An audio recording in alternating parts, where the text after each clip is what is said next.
When I was refreshing myself on some of these techniques and concepts for this course, I'd forgotten about how in the early days of microphones, most of them were omni, and that meant that they could record everything in a 360 degree around them fairly well and fairly equally. So if it's doing that, it's kind of obvious that it's not rejecting much of anything.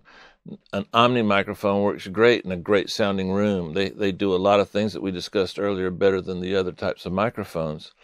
And somebody tried to figure out a way to be able to contain various types of patterns within one microphone. So they superimposed a figure 8 microphone on top of an omni microphone. They reversed one of the lobes of the figure 8 and got a cardioid. And as you alter that ratio of the two lobes, one's negative and one's positive, you can get various types of cardioids. You can get hypercardioid, super hypercardioid, and then all the way up to shotgun mics, which I don't have a clue how they work. I know they work. So it's kind of neat that you can have a microphone and just flip some switches and get all these different patterns with just one microphone. That's very useful. A cardioid pattern is particularly useful in a room that doesn't have a very good sound. So you want to get the sound source without too much contributions from the room itself.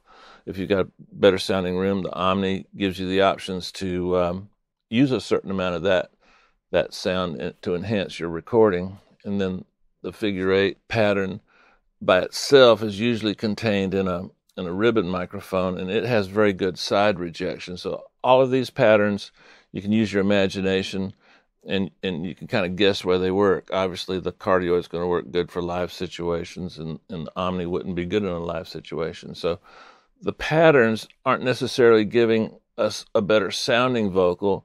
They're mostly giving us more of the vocal and less of the surroundings. So you can determine how much of that you want in your vocal and use the patterns to do that.